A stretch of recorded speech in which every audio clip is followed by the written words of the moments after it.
Well, that's how you go out with a bang, now isn't it? So the final episode of Game of Thrones Season 3 has aired. It's titled Mhysa, and it's just as good as all the rest of the episodes this season. It wraps up the season perfectly, in my opinion, because what this episode does is it's almost the aftermath of episode 9, and that's what they usually do. Like, TV shows usually have a big event in the season finale, and then the aftermath is in the first episode of the next season. This show has the big events in episode 9, and then lets all the reactions happen in episode 10, so when you start the new season, you're just fresh and ready to go, and you know where people are going and what's happening.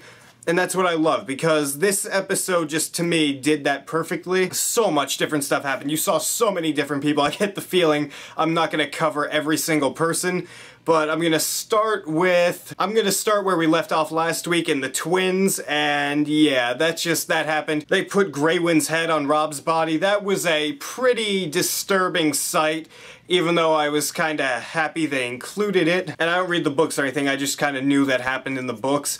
And it was a nice addition to the show to really show how dickish the Freys are, and Arya saw it. So that leads into a different point of the episode, which I loved. I love the fact that Arya is finally just really boiling, her emotions are boiling over. She kills that Frey guy. The Hound helps her deal with the rest. That was a great scene. I'm glad they're at least, you know, at an understanding where they won't be at each other's throats the whole time. That's nice to see. In King's Landing, we have Joffrey being a douchebag, and Tywin kinda, you know, sends him to bed. That's a hilarious scene. It's so great seeing Joffrey put in his place. And then you go from that, which was kind of lighthearted, and it moves into this scene where you have Tywin and Tyrion, and it's a really intense scene. They're just talking about how much Tywin will do for himself and his family, mostly his family and the best interests of it. He talks about how he just wanted to drown Tyrion the day he was born. That's brutal. It's like, these two hate each other, we get it. We don't need to hear more about how much Tywin hates Tyrion. And then that really small scene we have with Tyrion and Sansa, where Tyrion was about to tell her that Robb was dead, but she already knew.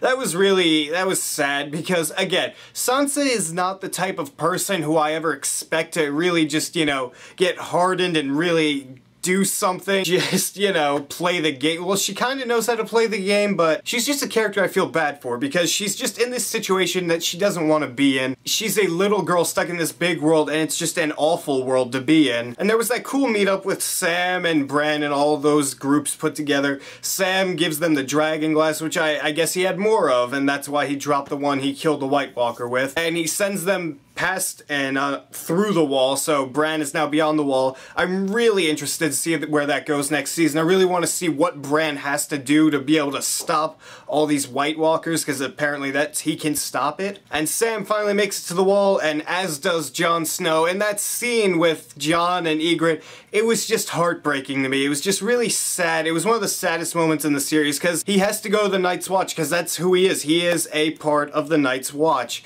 But he still loves her and she loves him. It's a really sad scene. She just starts shooting at him out of pure emotion. It's really brutal. And now that Jon's finally back at the wall, I'm interested to see how that goes. Because, you know, he did break his oath with Ygritte and having sex with her. So I don't know how they're going to react to that, because they were questioning Sam, but he really didn't do anything. And before I go to the major part of the episode, which I found to be the most interesting, which was Stannis' part, I want to talk about Theon and how we finally find out that the guy who's been torturing him is Ramsay Snow, who is Roose Bolton's bastard. And when you think about it, that's pretty obvious considering the way Theon was strung up. That's the house sigil of House Bolton. And now that Theon's sister is coming to save him, she only has one ship. I really don't know how much damage she could really do, considering I'm sure the Dreadfort, the Bolton, like, stronghold has at least a lot of them there.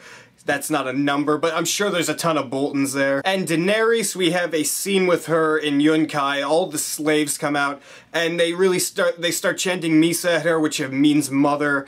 And that was a really cool scene, because it just shows that she is really garnering this power in Essos. And again, I feel like she has enough to come over to Westeros now, but I get the feeling she won't. I was surprised that she had such little screen time this week, though, because considering what the title of the episode was, and how they usually end the season on showing, oh, well, this is what Daenerys is up to now. But I guess that's all they had for her for now. I really do want to see what she does next season. I want her to come over to Westeros, but again, I don't feel like that's gonna happen anytime soon. And the final part of this episode is the Stannis Baratheon and Dragonstone, Melisandre, Davos, everyone there portion. I really like the character development scene they gave Davos and Gendry. It was a nice little scene to, you know, Davos really does just want to help Gendry, and eventually when he does send him off, that was a nice scene. And one of my favorite parts of this scene, or even the whole episode, was when Stannis was trying to decide whether or not he should kill Gendry and sacrifice him. Because you see Stannis on screen, he's standing like in the middle of the shot, and then on one side you see Davos over his shoulder, and then the other side you see Melisandre, and she's in red.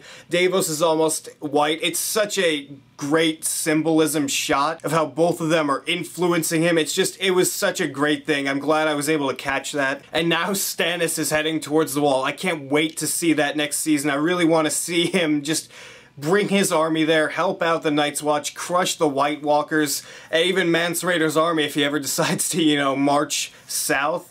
I really can't wait to see what happens with that next season. The Wall is, they have a lot going on right now. This episode overall, I feel like it wrapped up the season perfectly. You got to see a bunch of every single character.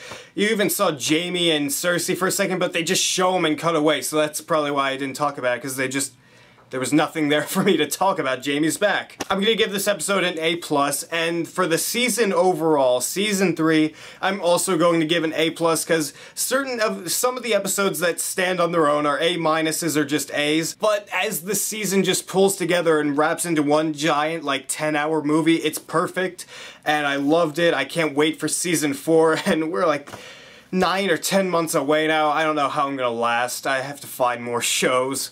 At least Breaking Bad comes back in August. So what'd you guys think of this overall season of Game of Thrones? Did you enjoy it? Did you not enjoy it? What was your favorite season of Game of Thrones so far?